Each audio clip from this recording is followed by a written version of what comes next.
Here is your wrestling headlines. Rikishi against Jacob Fatu. Triple H warn against the Uncle Howdy gimmick. A popular WWE star prepares to join Wyatt 6. WWE makes a huge Cody Rhodes mistake. Logan Paul is doing Cody Rhodes a favor by helping him get over. Stone Cold Steve Austin getting one more WWE match. CM Punk's bizarre real-life situation at WWE HQ questionable. A top WWE star sends a warning to The Rock's kid. A real-life Bloodline member steals from Roman Reigns. Solo Sikoa is missing something. Let's dive right in.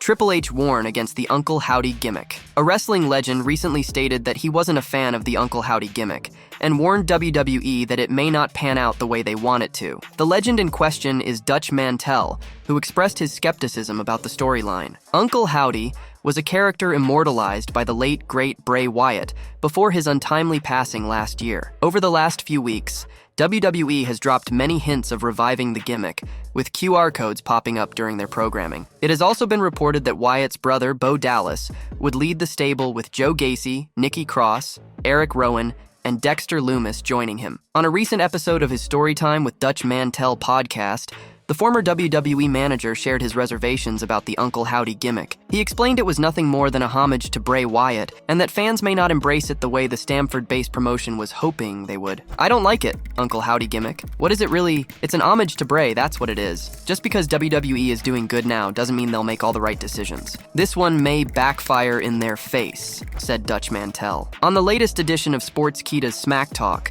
Dutch Mantell spoke about Bo Dallas possibly making an appearance as Uncle Howdy at King and Queen of the Ring 2024. Mantell believes that Dallas could receive a good ovation from the Jeddah crowd, and that it was a great spot to reintroduce him to the fans. Would be a great place to have it. Well, I don't know. I think that would be the perfect spot to have him. Now, you got the video of it. You go it now. Take it back with you. It will be a big crowd, responsive crowd. He would look great in that big stadium. So we'll see, said Mantell. It's worth noting that Dallas's last match on TV also went down in Saudi Arabia at Crown Jewel 2019, where he participated in a multi-man tag team match. A popular WWE star prepares to join Wyatt 6. An inactive WWE superstar seemingly underwent some major changes to his image ahead of a potential rumored debut as part of the Wyatt 6. A fan recently uncovered that Dexter Lumis has a new look and doesn't have his trademark mustache anymore. SmackDown general manager Nick Aldis and backstage interviewer Byron Saxton recently posted images on Instagram hiding a person's identity. Several fans speculated that it was Lumis, and he was being protected because of his potential debut soon. A user by the name of Dominator Hodes on X pointed out that both the photos uploaded by Aldis and Saxton were taken at Hatchet Pro Wrestling in Jacksonville. Lumis is the founder of the wrestling school and has been regularly appearing on its Instagram page. His art account, Shaw Dog Arts, was always tagged, plus his distinct tattoos are visible. The X user also showed recent photos of Dexter Lumis with longer hair and a beard. He no longer had his trademark mustache as it was covered by a growing beard, which might be a sign that he's part of the Wyatt 6. Lumis has not been on WWE television for more than a year and has always been portrayed as a weird character. It should be noted that one of the distinguished features of previous members of the Wyatt family, such as Bray Wyatt, Luke Harper, Eric Rowan, and Braun Strowman, is a beard. Dewey makes a huge Cody Rhodes mistake. A wrestling veteran recently discussed Cody Rhodes' upcoming match against current WWE United States champion Logan Paul. The name in question is Freddie Prinze Jr. On the May 10th episode of Friday Night SmackDown, Nick Aldis revealed that Paul was going to be Rhodes' next opponent. Many people thought it would be a winner-take-all match. However, the duo signed a contract on last week's edition of the Blue Brand, and it was revealed that only the American Nightmare's undisputed WWE Championship would be on the line. During an edition of the Wrestling with Freddie podcast, the 48-year-old said that he believed Cody Rhodes vs. Logan Paul could end in a no contest following interference from someone who could start a storyline with either of the two. Freddie Prinze Jr. also mentioned that he would like to see the Maverick feud with LA Knight. I think it's going to be a no contest. I think there's going to be interference in the match. It's going to be someone interfering to start a storyline with Logan Paul or start a storyline with Cody Rhodes. If it's Logan Paul, I think LA Knight and Logan Paul, I think, would tell a cool story to see who gets to keep that title. As far as Cody goes, I don't know who his next opponent could be, but it's going to be that person who stops that match so you don't get that finish, he said. The wrestling veteran added that he does not think Logan Paul was ready to be a world champion, and it would be a mistake if WWE decided to take the belt off Cody Rhodes this early. I don't think Logan Paul is ready to be world champion yet. You can't end Cody's story already. It was a 2-year story. he added. During a recent edition of the Jim Cornette Experience, the veteran said that he believed WWE chose Logan Paul to face Cody Rhodes because of the former's popularity in Saudi Arabia, which is the venue for the 2024 King of the Ring Premium Live event. They like Logan Paul in Saudi Arabia because he's a big social media guy, and he had the match with Roman in Saudi Arabia, didn't he? It will be interesting to see who will come out on top between the American Nightmare and the Maverick. Logan Paul is doing Cody Rhodes a favor by helping him get over. According to a former WWE superstar, Logan Paul is doing something positive for Cody Rhodes by feuding with him for the undisputed WWE Championship. Ryback believes that Paul going after Rhodes' title was a good idea by the people in charge. On a recent episode of Ryback TV, the former Intercontinental Champion discussed the feud between Rhodes and Paul. He explained that Paul's popularity is enough to make it work, despite the short-term build to the story. It would not have worked if it was a different superstar and not the current United States champion. I actually think that's probably a good idea, because 2 weeks is not a lot of time to really do a good build for an angle with anything. Logan just gets a lot of buzz, and he's got probably the biggest social media following of anyone there. He is the US champion, and he's like, whatever he's involved in gets talked about a lot, and he is hated pretty well. I think that's a good matchup for Cody to keep Cody strong on the babyface side of things, Ryback said. The Cody Rhodes versus Logan Paul match at the King and Queen of the Ring event in Saudi Arabia was supposed to be a champions versus champions match. However, Paul did not agree to the stipulation, and the match will now be for just Rhodes' undisputed WWE Championship. Dave Meltzer shared on a recent episode of Wrestling Observer Radio why WWE initially teased a title versus title match between Cody Rhodes and Logan Paul. Meltzer reported that it was just a way for Paul to get some heat by backing out of the stipulation, and there were no real plans for a champion versus champion match. I asked when they did the first one. It was ambivalent, and they very much talked about belt versus belt. And I asked about it, and they said it'll be announced on Friday, and, you know, it's a story. The story was just to get heat on Logan for not doing it. Not a story to do belt versus belt, Meltzer said. The Maverick is set to challenge the American Nightmare on Saturday, May 25th, at the King and Queen of the Ring event at the Jeddah Superdome in Jeddah, Saudi Arabia.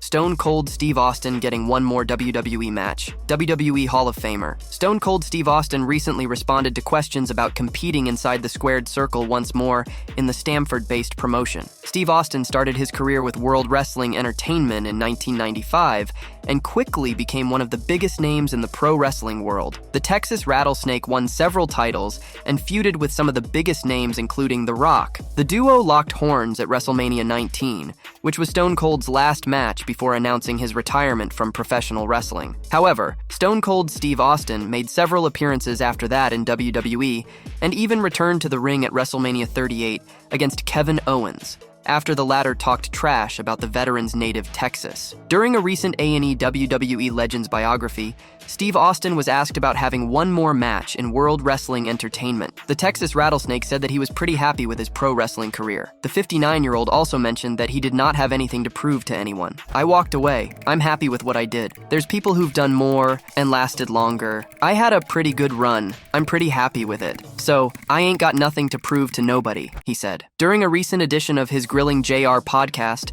WWE Hall of Famer Jim Ross said that money could have been the reason behind Stone Cold Steve Austin's absence from WrestleMania XL. Ross also mentioned that he believed Steve Austin would have fitted perfectly at the Show of Shows during Roman Reigns versus Cody Rhodes. I haven't talked to Steve in several weeks, but I'm assuming that if I was guessing, and that's all it would be right now, as I sit here in Jacksonville Beach, Florida, I would say that cash had a major role in why Austin was not at WrestleMania this year. Because there was a spot there at the end where all those guys were getting their flowers, their props, their attaboys, and getting their stuff over, etc., etc., that would have fit Steve perfectly, said Ross. Many fans want Stone Cold Steve Austin to show up and have one more match against The Rock. It will be interesting to see what the Texas Rattlesnake has planned for his future in professional wrestling. CM Punk's bizarre real-life situation at WWE HQ questionable. A veteran wrestling personality has shared his thoughts on CM Punk's recent experience at the WWE headquarters in Stamford, Connecticut. The Second City Saint was infamously locked inside the facility after being featured on the Backlash France pre-show. On the latest episode of Storytime with Dutch Mantel,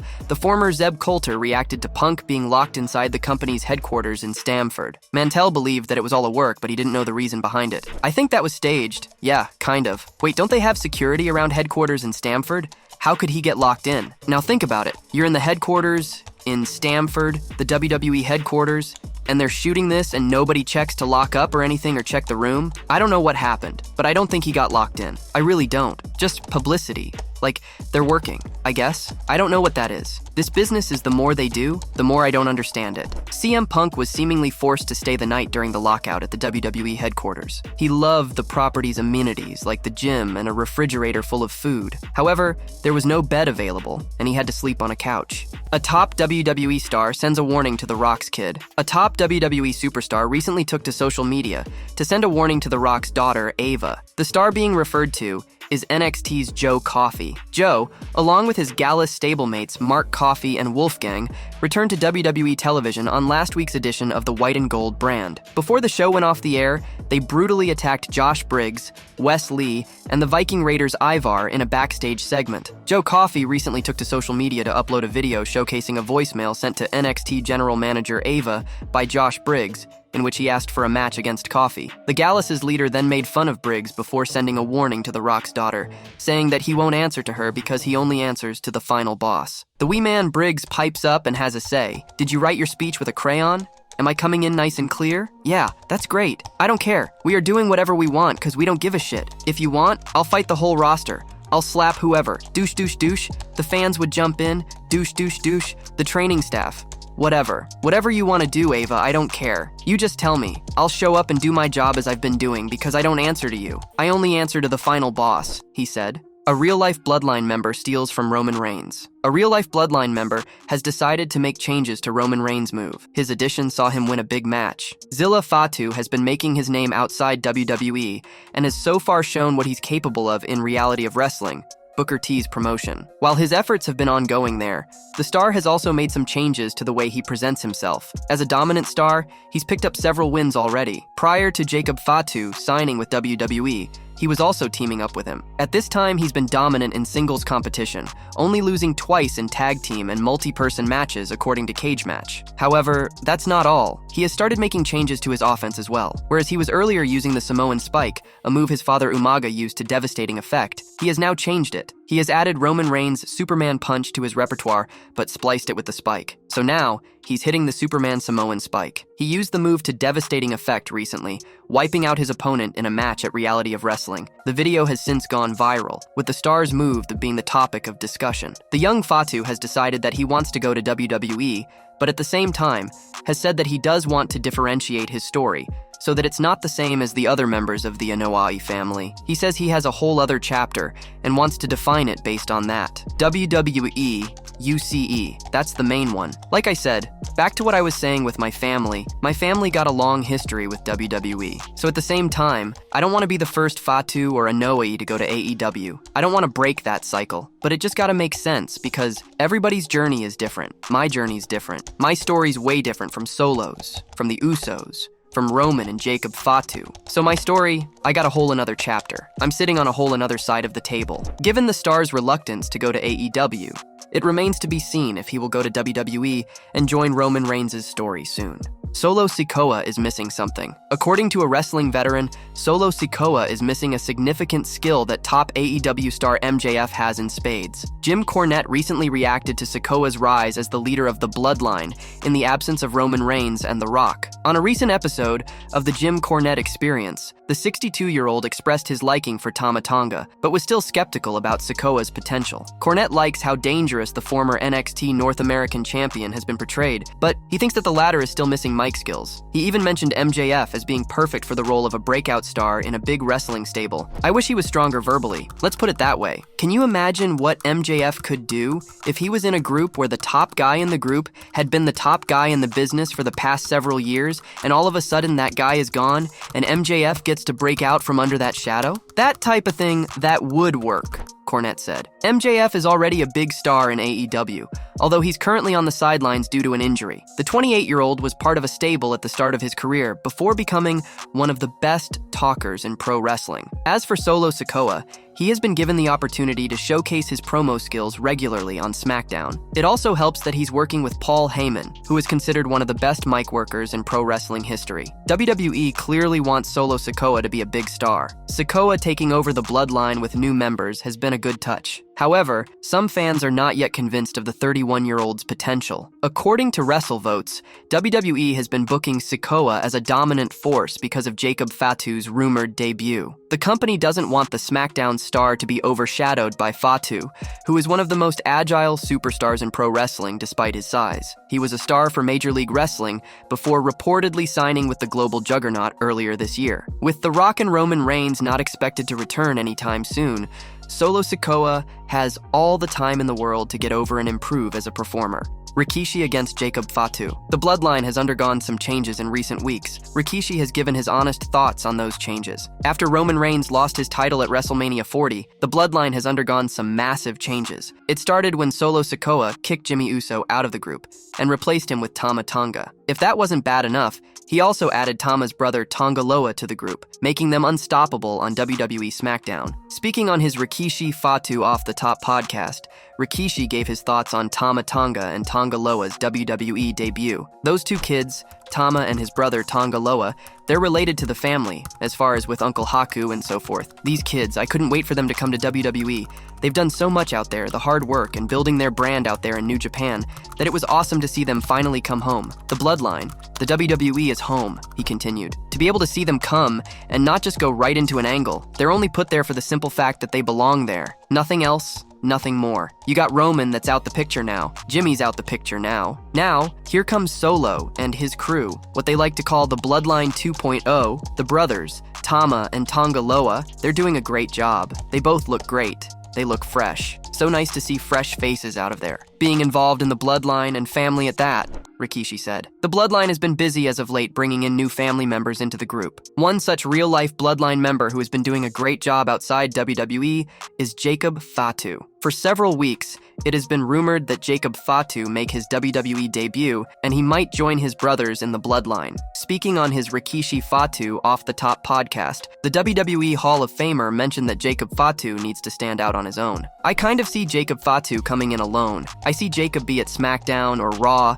just coming back into that old TV match, 3 minutes annihilating people. You know, just go to Raw, 3 minutes annihilating people. So he's not really with a brand, because if he stays stuck in the brands and they announce that he's with Raw, now you kind of already, okay, when is he going to go with Jay? But if he's committed to SmackDown, fans are going to say, oh, when is he going to go with the Bloodline? So he needs to come in different, Rikishi said.